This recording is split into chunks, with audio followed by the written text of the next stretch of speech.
Welcome back to the Hot Slice. I am creative director of Pizza Today, Josh Keown. Along with me, executive editor Denise Greer. Denise, how's it going? It is a lovely fall afternoon, and I got to tell you, fall is my favorite time of year. So I'm just happy as a clam, and I'm not sure where that saying came from, but as happy as you can be at this point in time and this point in the world. absolutely. So, you know where we should be right now. It is Monday, October 5th as we record this. We should be in Atlantic City, New Jersey. We should be. I should be in a high-rise overlooking the ocean and going to the convention center to taste really amazing pizza and hug all of the pizza people. But unfortunately, we're back here in Louisville. Right. You know, when Pizza Expo got canceled, it was like a really sad week. And I was like, okay, well, we'll be okay in October. We'll get there in October. October's happening for sure. We'll be there. And, well, you know, things happen. We planned for the show. We had a whole guest speaker lineup. We had promotion. We had everything ready to go. But here we are. Yeah.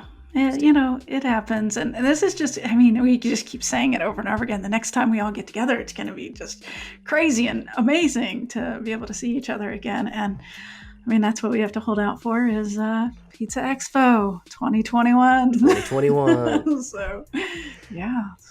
And, you know, before then, we'll be launching Pizza Expo 365, which will be our online platform, Pizza Expo platform. So, like I said, more information with that will be coming soon. We're not going to talk about it anymore. We're not going to tell you any more about it because it's going to be a surprise. No. It's going to be a nice surprise.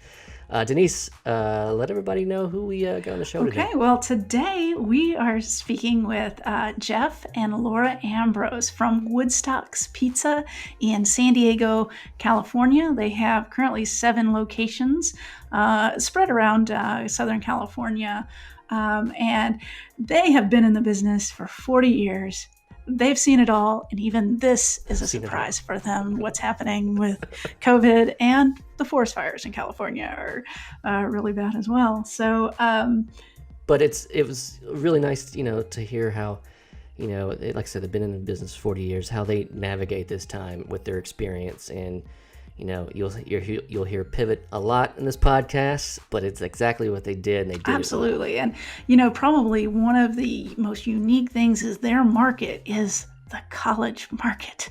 And what happened? Right. Every university in the nation shut down.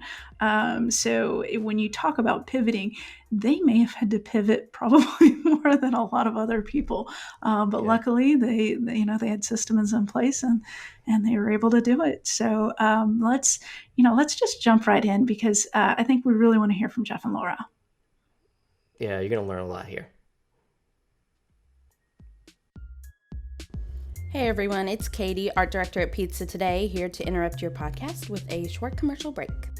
If you're looking for a POS provider that truly understands pizzerias, look no further than PDQ. Designed from the ground up for the exact needs of pizzerias, PDQ POS has been doing pizza ordering, delivery, and takeout for over 32 years. With all the functionality you need in today's environment, including online ordering, rewards, seamless integration, contactless functionality, and so much more, PDQ is your single source for, well, everything. Learn more today at pdqpos.com or call 877-968-6430. That's 877-968-6430. And now, back to the slice. Just give us an update. What's been going on with Woodstocks since the pandemic, and what's going on right now with you? You want to start? I'll speak, I guess. It's been, as I'm sure everybody can relate, a crazy time, a crazy year.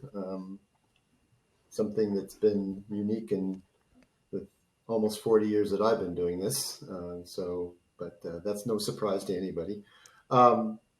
Yeah, we've been very fortunate. I think being in the pizza segment is allowed us to be successful even during this time of dining rooms closing and so on, because we're able to do what we've always done, which is have a delivery business and a pickup business. So it really wasn't that difficult for us to transition to making that our exclusive focus back in mid-March. And so that allowed us to keep going. We were fortunate to get a PPP loan. So that enabled us to, gives us I guess, some leeway as to, from a financial point of view, to allow us to continue to not only survive but even thrive in this difficult time. We were able to keep all the employees on that wanted to work. There was a major exodus in mid-March after the campuses said, "Hey, no more school for the rest of the school year," and so a good chunk of our employees left, and but a good chunk of the students that they served left as well. So it kind of balanced itself out fairly well, and we were able, like I said, didn't have to lay anybody off, other than people who just decided that they wanted to return to their parents or whatever and not work.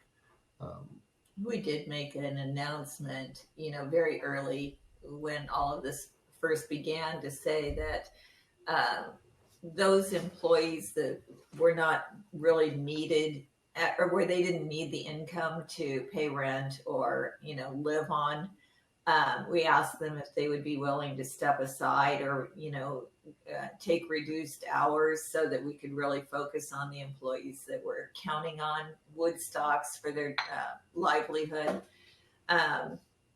So I think, like Jeff said, it balanced out actually really well, that we had enough people that still wanted to work, that we were able to keep on going. I think the other thing that, we can take some credit for is that we decided it was important to get out to every one of our stores, the 7 that were still open, and be in front of them and let them know that this was an opportunity, that as much as this is a challenge, it's also an opportunity for us to be nimble, to be flexible, to look for ways that we can still thrive even though things have changed. And I think that was important to get that message out in front of our employees. There were some that were really worried, panicked even. So I think us being there in person and saying, we can do this, we can not only get through this, but we will look for ways that we can take opportunities. And, it certainly helped that, like, the California alcohol beverage control significantly loosened up the restrictions. So as soon as we could start delivering alcohol, we were doing that. As soon as we could start serving alcohol out on sidewalks, we were doing that. Out in the city streets, in parklets, we were doing that.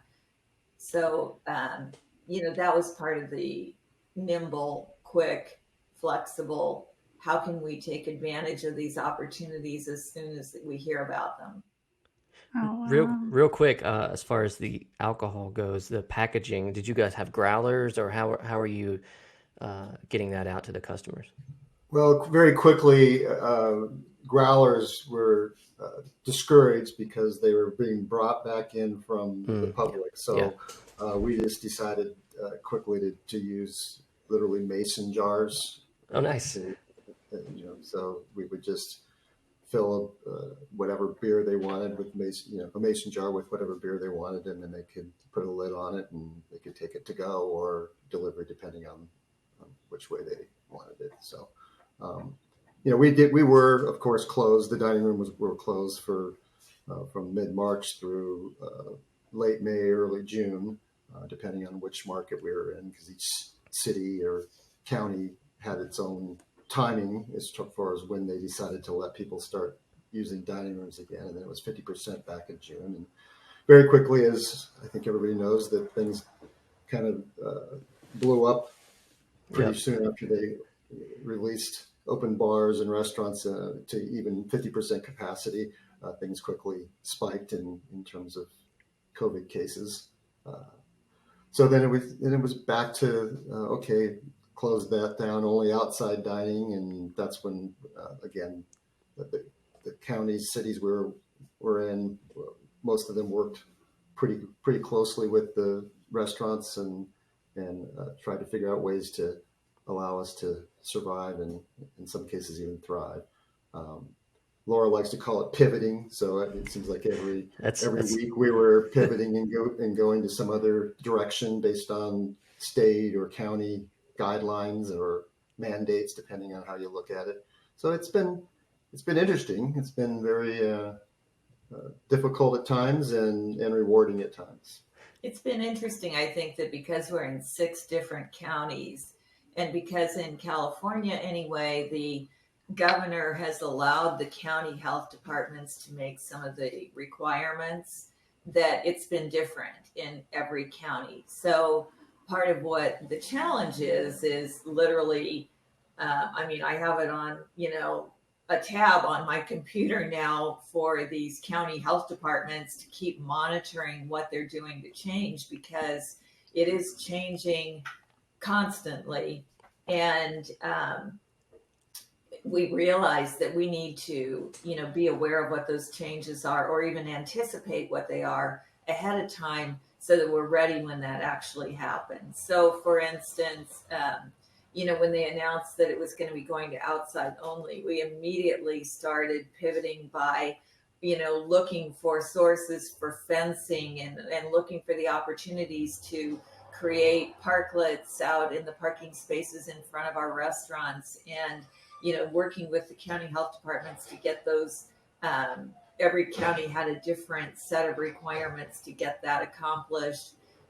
So, there was a lot to anticipating, monitoring, being ready to go as soon as they said go. In the same way now with the 25% opening of restaurants again in California, which happened, gradually around the state. We've been monitoring that to the point where just this last week we got back to 25% in all of our restaurants. From coming to see you guys in January and seeing the amount of seating you have in your locations, somewhere upwards of 100 to 250 seats. When you went back to 50%, and then now you're not doing any indoor dining, is that right?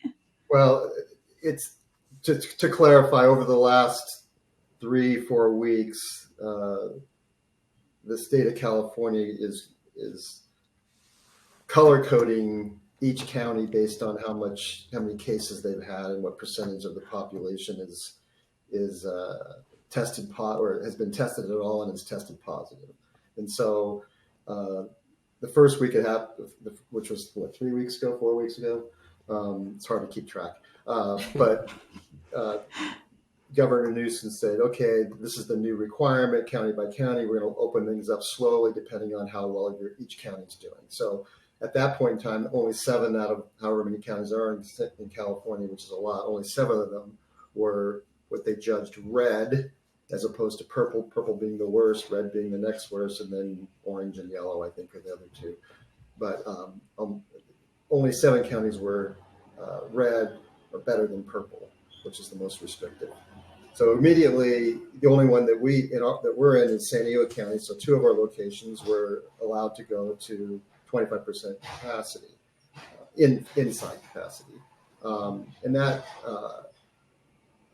was a quick, like, okay, announcements on Tuesday, go, and so you're ready to, start opening that up. So that means, going around and working with our operations teams at each store and saying, okay, this is what 25% looks like, because it's 25% of seats, not 25% of tables, and blah, blah, blah.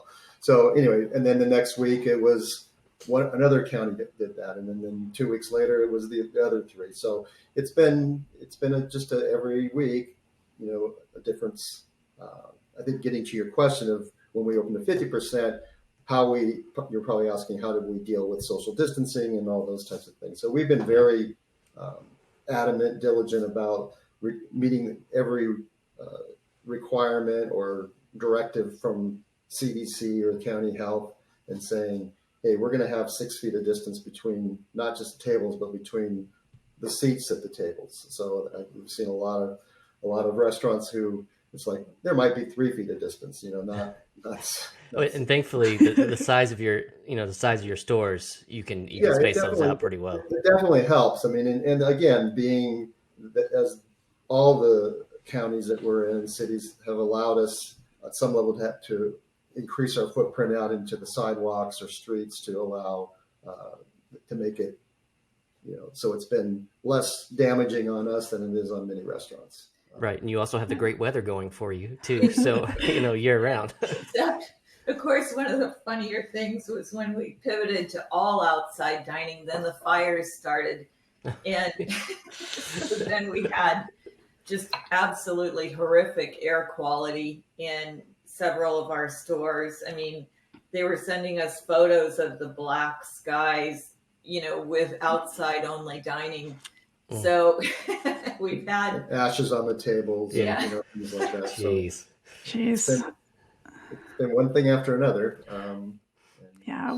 With the wildfires and COVID. But I will say, I did notice that I saw a lot of stories about you guys and your community engagement and your giving back. I mean, I knew that before because we had talked about how strong community minded you are. And now it really shows during this time that in each of your locations, you guys are out there and giving back to your community. Can you kind of outline kind of some of the things you guys have done? I think that it is a hallmark of ours that anytime there's a tragedy in or near one of our communities, we want to be a place that's a go-to for help and resources that are needed. We did hundreds of pizza donations. Literally, I think it was 700 some pizzas donated during the Paradise fires. Those were a year and almost 2 years ago now. So that set us up then in Chico for being a resource. We've done this several times in Santa Cruz, most recently with the fires that really came very, very close to the city limits. In fact, they closed UC Santa Cruz out of concern for the fires getting right into the city. So again, they've had thousands of evacuees and we're, taking pizzas. One of the kind of cool things is not only have we always launched a buy one, get one type program because we have a lot of customers who come in and say, I want to buy pizzas for the firefighters or for the evacuees. And so we match every gift that comes in for that kind of donation. But we also had an anonymous benefactor just buy 500 pizzas from us for the victims of the Santa Cruz fires. So, this is something we're going to continue to do. And we have very strong relationships with the Salvation Army and the Red Cross to be a resource for them when these tragedies happen. So, that will continue. The other thing I did want to talk about for just a minute is that we've been very college centric. That is where our restaurants are located. And we always thought that was a really strong marketing proposition until every single university completely closed. Right. Yeah. Wow. Who would have thought, right? Yeah. We never planned for that. No. That was a complete shock. And of course, even when it happened at first, we thought, well, this is very temporary. They'll be back again in a few weeks. And now they're closed for this whole academic year, most of them. So, meaning starting this fall.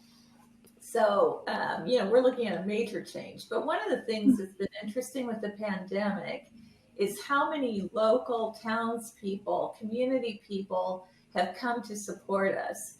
And it's really very heartwarming that I think they see us as, a pivotal part of the community, a place that stayed open the entire time and provided food to people, even when practically every place else was closed. And so we have actually seen an amazing amount of business from the local communities. So even when all the students left, the community stepped in and really supported us. And so I think it just affirms that being a very pivotal part of that community in helping a lot of different organizations with fundraisers and donations throughout the years has cemented that loyalty from the community.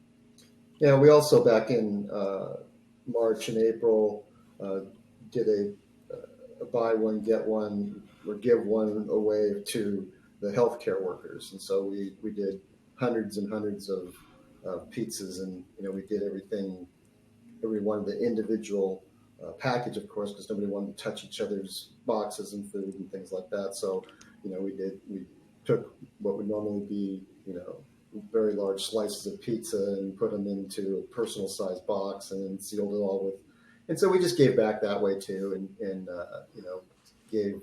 I don't have the numbers in front of me, but quite a number of pizzas to the different hospitals and healthcare workers, and really opened it up to anybody who was really hurting from a didn't have enough food point of view. So we were just encouraged people to let us know if there's a group of people or a shelter or something that needed food, so that they could at least have a hot meal.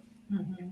So we raised $30,000 in donations for that, and we matched all of those dollars with a food donation. So wow. $60,000 worth of food was donated, and mostly that went to people on the front lines, those that were in the hospitals working with COVID patients.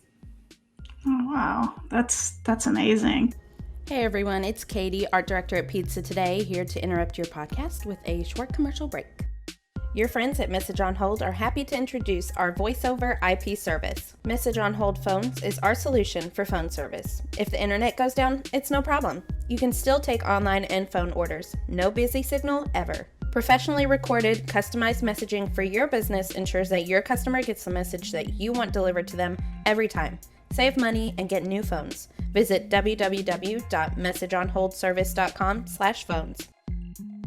Performance Food Service is proud to deliver high-quality products, innovative technology, and custom operational solutions to restaurants of all sizes across the country. The flagship division of Performance Food Group, with deep roots in the restaurant industry, Performance Food Service has been the exclusive distributor of the Roma family of brands for more than 65 years. This signature relationship has allowed Performance Food Service to become a leader in the pizza and Italian segment of food service nationwide. And now, back to the slice. What's it been like for your crew? Because I know when we visited, we talked a lot about your team and how you have a very empowerment philosophy with your team. How is it with your culture right now with COVID, and kind of as we're moving forward to whatever this next chapter is in what's happening? Well, it's been kind of a little bit all over the board, honestly. Some, we would, from the very get-go, we said, you don't feel obligated to work. If you feel like your situation is such that you're a higher risk because you have asthma or some other, underlying health problem, or you live with a parent who's elderly and may have some health issues, do not feel obligated to work. If you want to, we plan on being open and providing jobs for people. And again, it worked out pretty well overall, because the people who wanted and could work did, and those who didn't. And, that's fine. And then as they've come, we've always said, when you're ready to come back to work, you'll have a job here ready for you when you want to come back. And, it's been, again, a wide variety of responses to that. Some have come back. Some said, I don't want to work. I mean, the unfortunate from the restaurant business side of things is that when the government decided to give everybody a pretty good chunk of unemployment, in many cases, these our employees were making more money than they ever made, because they were getting paid for 40 hours a week when a lot of them were only working 15 or 20. So it was it was great for them. And, sometimes they didn't come back to work because they didn't need to come back. They didn't need any money anymore. And that's fine. And as the dining rooms opened back up again, there was a fair amount of concern. The fear probably is a better way to describe it, from not knowing what was going to happen when they were engaged now with customers that were in the dining room. The people who had stayed working didn't seem to have a much of an issue with people coming in and ordering and taking their food to go. But now as the dinings are opened up and there's more interaction, there was some fear out there. And so we had to talk with people about that. We had meetings with just about every store, either through Zoom calls or personal meetings. And when we were in the location, and there was concern expressed. And our response has generally been, again, you don't have to work. If you feel like this isn't a good situation for you because of your circumstances, then, feel free to not work. And that's, been, again, we've done well with it, had about the right amount of people. We've hired back hired in numbers about the same amount of people as we had pre-COVID. We're back up to about close to 400 employees again, whereas, before March 15th, I think we had 430 or 440, something like that. That's a huge testament because, you were talking about, every university being closed in your markets, and the fact that you are still able to maintain that kind of work environment. That's pretty telling of how successful you guys are. And pivoting is the big word of the day. Pivoting to it's the big word of the year. Exactly. It's going to be the word of 2020, pivot. But being able to go into those other directions, because I know when we visited you, we were looking at your delivery setup and just how just on point and streamlined that delivery area was, and how you had transitioned your, because we went to the Pacific Beach location, and how you had kind of transitioned that into a counter service model, and those kinds of things. I just look at that. How are you continuing to grow in those areas as you look at takeout and delivery? Well, we started doing curbside pickup. And setting up contactless delivery so that we no longer get signatures on credit card slips, and we just say, there's a small degree of risk, I guess, by not getting a signature, but it's not worth the occasional chargeback that we might get to require people to handle a pen and a piece of paper and all the things that were considered a possibility for transmission of the virus. So, we want to do everything we can to keep people safe, customers, team members. And so any of those things that we can do, we strive to do them. Lots of course, like everybody's doing, sanitization procedures with wiping down everything every hour basis and in between each customer interaction and those types of things. But, the curbside pickups was pretty successful. It was very interesting, especially early on in late March, early April, when the streets were basically empty, right? There was nobody out at all. So people would drive up alongside the curb in front of the PD restaurant that you were at, and there was no cars parked on the street. So they just drive up and we'd bring pizzas or beers to them, or they'd come in and order and go back outside in the car and wait and that type of thing. So it's just been very interesting. And then the delivery side of things, our deliveries went up when that was really an only option for people during that 6 weeks or 8 weeks or whatever it was. And it was just sort of again, we feel blessed because we already had systems in place for both delivery and pickup, and it worked out well. Well, the other And your marketing, I'm sorry, your marketing for those for the pickup for curbside Yeah. was really amazing. I saw on your Facebook you get like how-to videos and whatnot. So that I think that helps the customer a lot too. If they see that, they're like, "Oh, okay, now this is what I do right here." So because everybody was And confused. we at actually that tried to have moment some in fun time. with it. My son, who came back from university in the South, was taking online classes and had more time on his hands than he knew what to do with. So he and a couple of his friends created these funny videos that of how to do delivery, and we were going to do touchless delivery. So he was, throwing a frisbee, a pizza frisbee style at the customer, and taking an order and putting it on a skateboard and shoving it towards the customer, and making 10 feet or 20 feet of space. And it was we just did very, very tongue in cheek and tried to have some fun with it. And That's on Instagram if you want to see that. Yeah.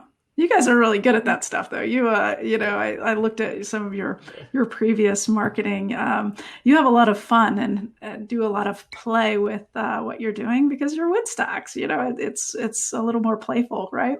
And it's Speak really to well that for balanced just as a well. minute. I think one of the biggest things, my background is marketing, and I wanted to make sure that we didn't lose the fun and the reasons that people still enjoy life, right? And even though we know that it's a tumultuous time, but it doesn't mean that you can't still enjoy life. And so part of what we were trying to do is strike that balance between how do we have fun with this and not, disparage the fact that yes, there are some serious safety, health concerns here. But one of the things that we did is when we put up signage, and by the way, I'm not big on lots of signs. I don't like lots of signs, and the government right now is requiring that we have like 4 pages of signs in every, doorway. But we made some fun ones that just say like, make like a bandit and wear a mask. The signs that we put on the tables to indicate which ones people could sit at, are little green signs that talk about, in a funny way, all of the different steps that we took to sanitize this table. So we've tried to have some fun with some of the posts that we've done socially, and with some of the signage and the things that we're doing in the store. We've told our employees that they can wear whatever kind of mask they want to wear. So there's a lot of unique stuff going on in the stores too. We created some new shirts for them that when we reopened the dining rooms originally say back to the party. So we are trying to create a fun environment. One of the kind of funny things that happened when we switched to all of these sidewalk and parklet type dining options outside is, that actually took the spaces that had been where people were coming to park when they were doing pickups. But what I heard from lots of anecdotal, employees and stuff is that people would pull up and see this really fun outside dining area and say, oh my gosh, I didn't know I could eat outside here, and that looks fun. And I'd rather do that than pick up food and take it back home. So I think that's actually been a really positive thing for us, setting up the lighting and even now TVs and things like that, literally out in the streets, that create that kind of fun, festive environment, even in the midst of this pandemic. Oh, absolutely. I would agree. As we talk about kind of your company philosophies and things, the one thing I really loved was your fuels. And for our listeners that do not know what fuels is, will you kind of explain that to them? Yeah, it's an acronym that F stands for fun. So these are our core values. So it's F for fun, U for unique, E for excellence, L for loyalty, and S for service. So our instructions to our management team and really all of our team members is that if in doubt, if you haven't been trained on a specific situation, please apply those core values to your thought process and how you handle something that maybe you haven't had to deal with before. That's awesome. And with your team, I know that you're so spread out with different locations. How challenging is it to coordinate amongst your teams? To keep everything streamlined and to keep quality controls and those kinds of things. Well, communication is always the biggest challenge, probably in most organizations, and being required to be sheltered in place for a couple months there made that challenging. We were using video calls on a regular basis, and it was just, but there was a lot of messaging going out, right? Of changes because of the mandates from a safety and health perspective, and so it was. We just had this pivot from week to week, day to day sometimes, and say, okay, this is what the situation is now. And when we started doing contactless delivery, it was getting the message out to all the people who were taking phone orders that, hey, provide this as an option to the customer, and then making sure that there was some communication that if somebody says, yes, I want contactless delivery, that the delivery person who was taking it actually got that message, as opposed to not got the message. And so, those things, we don't execute on those 100%, but we constantly strive to do as well as we can. I call it striving for excellence, and sometimes we aren't always excellent, but we're striving to be there. And so, communication is hard, and being socially distanced and apart, and we don't have people working in the office, so everybody's working from home, and so there's been a disconnect. Those relationships aren't as strong as they would be when you're around each other all the time. You have to be more intentional about having those times to communicate. One of Jeff's phrases that he uses frequently is, how can we? And, it gets to, of course, one of our attitudes, which is, how do you take advantage of opportunities? How do you become an opportunity seeker? And, I think that we've realized with all of this going on and interacting much more closely with many of the people in our restaurants, our employees, our managers, that not everyone has an opportunity mindset. They don't always see the opportunities in front of them. And sometimes they get held up by the hurdles, right? And they'll really almost collapse because there's another hurdle in front of them. And there have been many this year, many.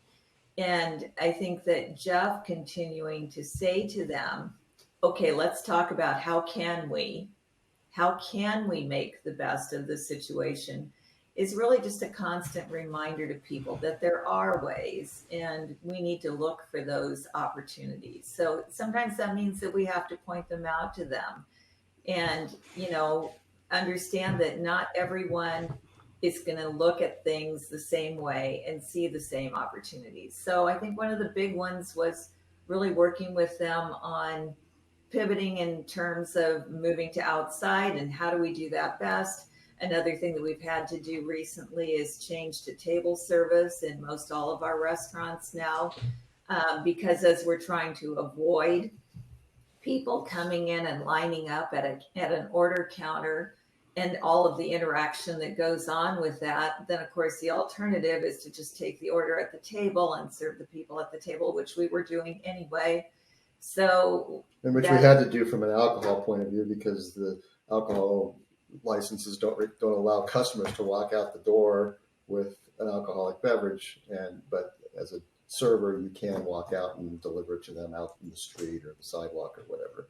So again, that was a pivot, and I think that that's not always easy for everybody. So a lot of this has been us developing trainings, short videos, we call them one-pagers, to try to communicate to people as succinctly as possible. Like, this is what we're going to do now. This is a change. So be ready. This is how we're doing it this time.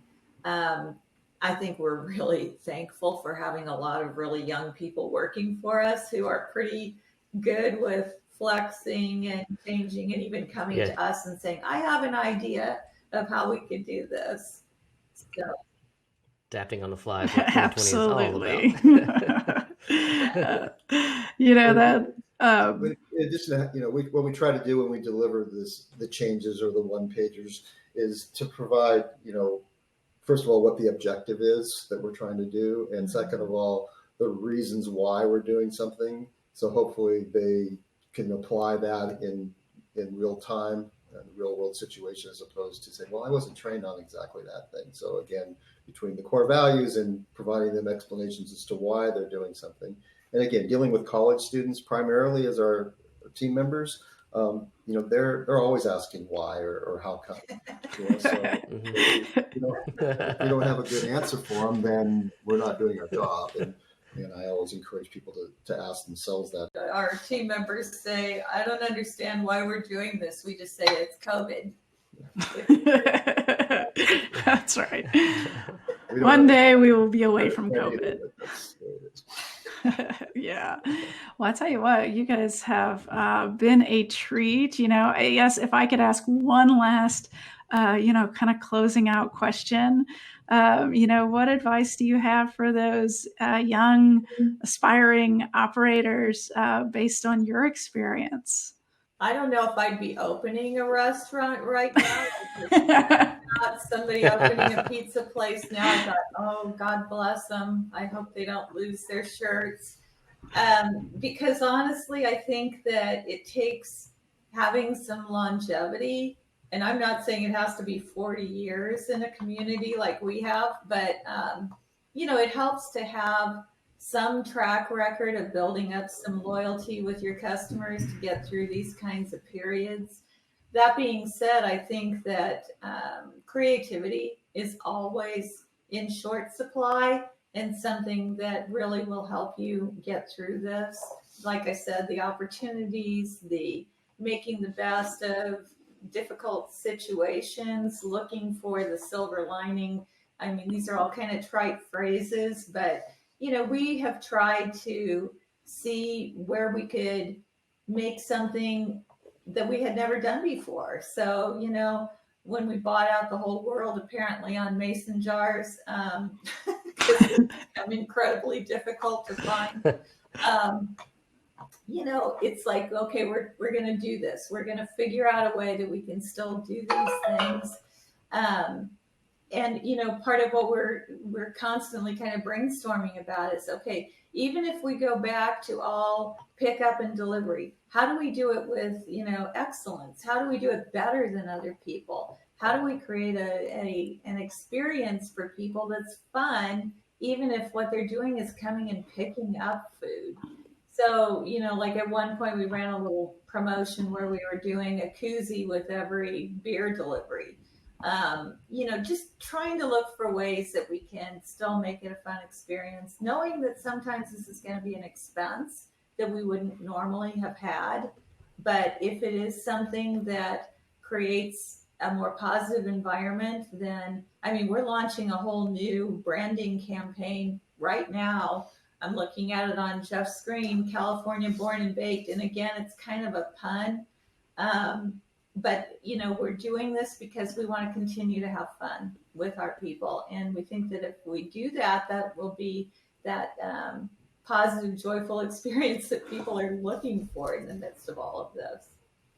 Yeah, I think that, Denise, the two things that I would, encourage people to do is you're going to have be problem solvers, because you're going to get faced with Absolutely. problems all the time. So, it kind of comes back to what Laura said earlier about how can we, to get past this problem and not let it, define us, derail us. And at the same time, then having perseverance to stick through it, because it's not easy for anybody. And it's, those who are going to succeed or even thrive, survive and thrive are going to be the ones who are able to persevere and make the best of whatever situation we're in. There is one other thing, and I think we've observed it ourselves many times in restaurants recently and other businesses, and that is that there are a lot of places that have chosen an attitude of scarcity, I would call it. An attitude of, well, this is all you're going to get from us now, and be grateful for that. And that doesn't rub customers the right way. That doesn't make you loyal or wanting to come back. And so I would encourage people to still have an attitude of abundance, of being grateful for the customers that are there and trying to go the extra distance to create a positive experience for people, because there's just a lot of attitude of scarcity, and that's not a positive thing in today's world. Well, guys, you have been fantastic, and I think you showed everybody why you're the number one pizzeria on the Pizza Today Hot 100. Yes, absolutely. Well, thank you so much for joining us today, and we can't wait to see what's next for Woodstocks, and have a good day.